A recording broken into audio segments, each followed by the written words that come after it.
Let's talk about the episode. Let's talk about the episode. So we got EJ, and this is the part where Chanel testified about the whole case that's going on, trying to free Johnny, EJ possibly doing too much, and come to find out, Chanel said, wait a minute, this video looking a little strange. I remember this, but I don't remember seeing this. Johnny said, yeah, it is looking a little strange. Like something not adding up. Something's not right here. So Chanel go to talking. Johnny sitting there listening. Belle sitting up there listening. Paulina sitting up there listening. And they put two and two together and realized that could this be AI playing this video? Because EJ trying anything and everything to get Johnny off, of course. We know EJ ain't got no bounds, no boundaries. He don't care about nothing. He want his son off this case and, off this case and throw the blame anywhere else. Because, he already said if that means taking down Chanel for freeing his son, he would do it. So, come to look at it, everybody talking, everybody thinking, everybody putting two and two together and realizing.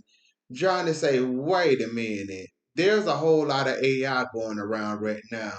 And if you not really paying attention or really not focusing too hard, you can't tell it's AI.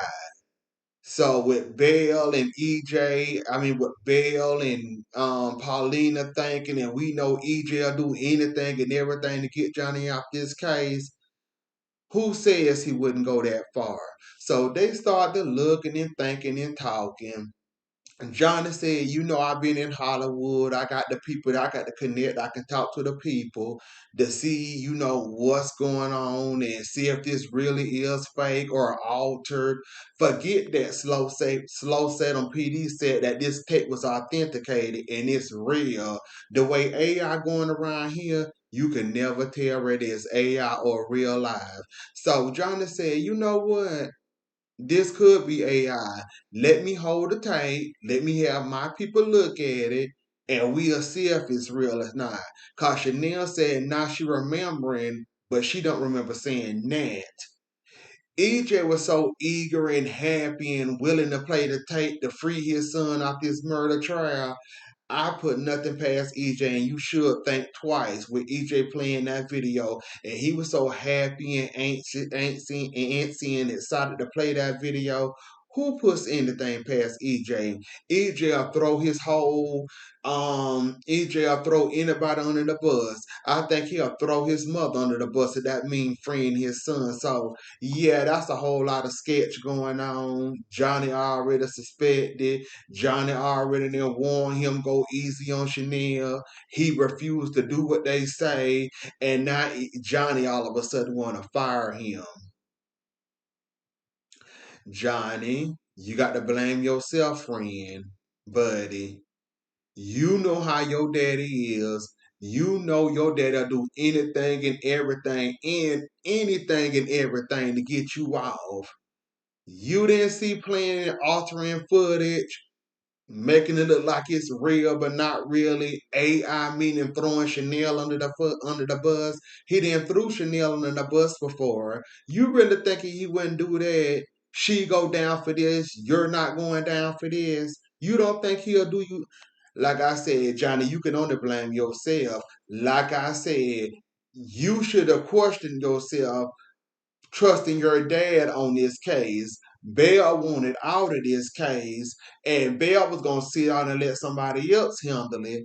No, EJ went talking and convincing and doing this and that and wanted Belle on this case, and he wanted to, be the lawyer for his son. Then on top of it, he tried to sweet talk the judge. The judge said, I ain't falling for it and you can forget about it. Don't try to contempt my court because it ain't happening. And I already know how you is, and I already know it's not gonna happen. So who will say and who will put it past EJ that he went AI something, set Chanel up for Johnny can go free, have Chanel up there looking crazy like she didn't shot the man and she ain't the one that pulled the trigger, have that woman go down for that, the woman reputation already done been through the ringer. Are we forgetting that stalker man? Then we had that girl, no, we had Sloan brother. Then we had her, the girl that she was talking to, Jada's sister that she was dating. Then went along with the Sloan sister. Are we forgetting about the poisoning donuts thanks to Jada's sister?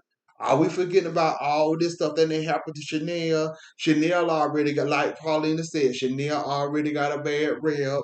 She don't need no more bad rep, and y'all around here trusting this woman with y'all live, right? Y'all around here getting that woman pastries and biscuits. Like I said, yeah, EJ will absolutely 100% set Chanel up just to get his son off. And you should have known that, Johnny. You know this, but you wasn't really paying attention. Cause as soon as he would have said, "Let me be your lawyer," I would have told him, "I can't do that. I'm sorry. You just get me a fancy lawyer with your money and let them do the talking. You do nothing." But then again, if he probably would have did that, he probably would have been all up in the lawyer ear, telling the lawyer to do this, do that, do this, no, run this way, do that, hop this way, bounce on your head upside down like that. So even if he would have told him no, and probably would have told him, "You just get me a good lawyer," he probably would have been all in the lawyer ear, offering the lawyer a bigger stack of money than what Johnny probably would have paid. It still would have been some manipulation. So I guess to cut down all foolishness, I guess Johnny said, "Okay, you wanna represent me? Go ahead." They say I shot you, but they ain't got no proof of it. It's all circumstantial. So if you wanna go ahead and you bored enough to do it, I guess go ahead and do it. So I guess Johnny was thinking, you know what? To cut out all the foolishness, cut out all the middleman, for you messing with the lawyer, playing with the judge, playing with the jury, doing all these little antics. Go ahead. You wanna do it, go ahead and run and do it. I mean, I can't stop you. So I guess Johnny was thinking, I can't stop him. He gonna do what he wanna do. So yeah, let's just go ahead and let you, I guess, be my lawyer.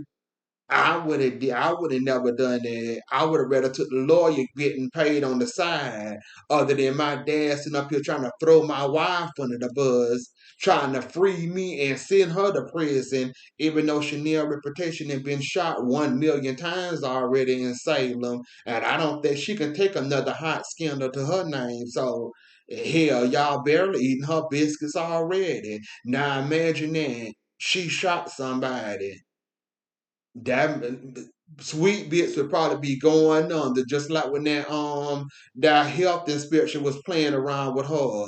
And to Paulina, I forgot who that was, got that health inspection inspector off of Chanel behind. But yeah, that's like that all over again. So yeah, I don't think Chanel can take another hit, even if it's a little tiny hit. I think if you hit her one more time, her glass will shatter and she'll fall through it. So yeah. Paulina talked to Belle, and Belle, she over it. She mad and upset that her reputation been shot by thanks to EJ putting their business out there. So, and Paulina reassured her and talked to her and told her, "Look, stop it. We know you didn't want your business out there. We all know how EJ is.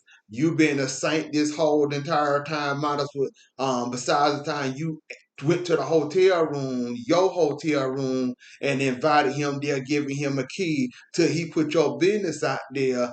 Other than that, you been a saint, but not really." And Paulina reassured her that you doing your job and you doing everything correctly.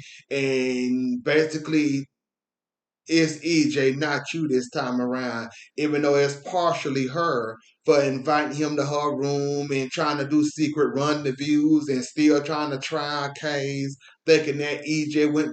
like I said, Belle just naive when it comes to EJ at this point, I guess. So, yeah, I ain't gonna give you too much, Belle. So, Phil and Tay. I mean, Sophia, I understand you miss your child or whatnot. I know you basically breaking down crying because you know that's your child now and you realize how close that child is to Tate. You won't take the move on. Tate say he can't move on and he at least want to see his daughter, spend time with his daughter, buy his daughter stuff. You telling him, oh no, you can't do that. We signed that rights away. We can't get rid of. We can't see the baby. We can't do that. We can't do this. And when Ari walked in there with the baby, her whole entire face off of her body just slid off her face and hit the floor.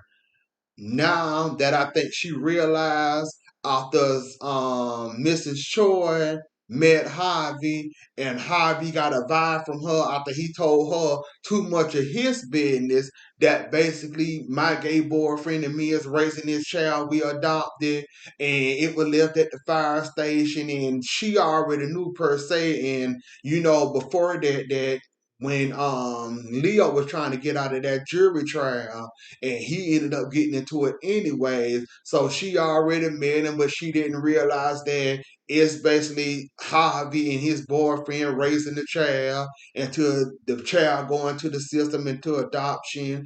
And basically, they got Rafe there, they got Gabby there, they got Ari there, and looked like she wanted the judge. But one thing I can say about Sophia and then the Julie, Sophia, I mean, Mrs. Shore, Mrs. Shore ain't gonna say the obvious and know how to shut up and don't say what come out of your mouth because you thinking it. See, I know Sophia, Mrs. Choi had a whole lot of questions for Harvey when he was explaining it to her, telling her that, look, we got this baby. It's me and my boyfriend for now until the baby put into the system. The baby was left at the fire station. We basically taking care of the baby. It's me, this family. It's basically three guys and two girls basically raising the baby. Um, I don't think she really would have judged them like that. But the faces she was making and the things she probably was thinking, she probably could have went there if she really wanted to. But see, I like Mrs. Choi. Mrs. Choi is not a Julie or a Big Mouth that probably would have had a million and one other questions for Harvey and would have asked him, so are you gay? Are you in a relationship? What's going I like that Harvey explained what's going on in the situation. She just sat there, made her faces, and she might have had opinions, but she really didn't say it out loud. And she, well, she was judging, but not really judging. And I just like that Mr. Cho in that moment, anyways. She was. Cause you probably would have explained that to anybody else. They probably would have had a million and one, question that you shouldn't be asking in the first place. And the fact that she didn't say anything, she just sat there and let Harvey talk and she listened. She made a couple of faces here and there. And she was happy to see the baby again. And you could tell she was a little bit uncomfortable, but and Harvey kind of got that vibe from that he was getting a bad vibe from her, and he might have told her too much and opened his mouth too much. But I just like the fact of the situation at hand that he told her what was going on. He told him that basically he told her that he was gay. It's him and his boyfriend raising the baby. She might have and and made faces here and there. But if I bet you if that was Julie in that situation in that scene, I guarantee you Julie probably would have had a million and one questions that probably never should have been asked. You should have never asked or basically you shouldn't have asked knowing that you offended them or not. That's why I said I like the Mrs. Choi in that scene. You know, she might have made faces here and there, but she wasn't negative, and she might have failed some type of way, but at least she kept it to herself, minus a Julie or somebody else that probably would have told them that type of stuff. They probably would have had a million other offensive question and I mean, you know what I mean. It probably would have went left real quick. So yeah, Sophia now know the baby in town. She now know that Javi and Lee are taking care of her baby. And then when Harvey walked in there. No, Ari walked in there while Tate and Sophia was talking, and he's so antsy to see his daughter, and he want to get in contact with the daughter, maybe want to see the daughter, and then she's seeing it, hesitating, and you can see the panic in her face and her eyes when she saw Ari walk in there with the baby. More panic and fear and all that, and then the way she broke down and started crying. We ain't questioning that you don't miss your child and don't love your child. We just look at, well, I'm looking at the point that you just gave away that child and you didn't care about that child. And basically, you basically just wanted your life back, your normal basic life yet to college star and enjoy yourself to do what you want to do, just not with a baby. So yeah, I can see why you will feel bad, and you know how that can hurt you after all this time. However, I'm not going to give you too much because you still could have raised that child or gave that child to your mama to raise. If you figure that you can't take care of no child, you already had your mama there to help you take care of that child. You could have gave your rights over to your mama. Your mama could have raised your child like Trash did, basically gave up her rights and let her mama take care of her child. Keep right on listening to Trash. Like I said, it's coming out slowly but surely now. There's basically no more rope for you to walk on at this point. You now know who got your baby. You now know who his surroundings, kin folks, friends, family, all that. You know how quick and how close an access now that Tate don't know, but you know Tate can have instant access to the so-called girl that you gave away. So yeah, I can kind of see the panic and the hurt in your eyes, and you know how this can possibly blow up in your face less than a couple of days after all this. So I guess if that was panic mode override panic mode, so you decide to break down and cry and all that, it ain't gonna sag you, but okay. You didn't let trash got you in too deep now, and I don't think there's no saving you after all this. So nice try. Now let's talk about Xander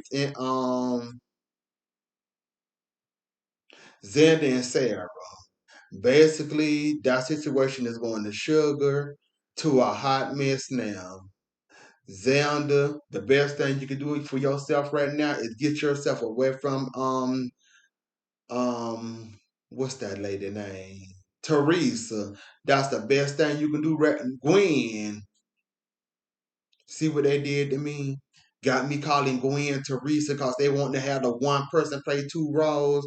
The best thing you can do right now for yourself, Xander, is get yourself away from Gwen because Gwen don't mean you no good. Her helping you turned into another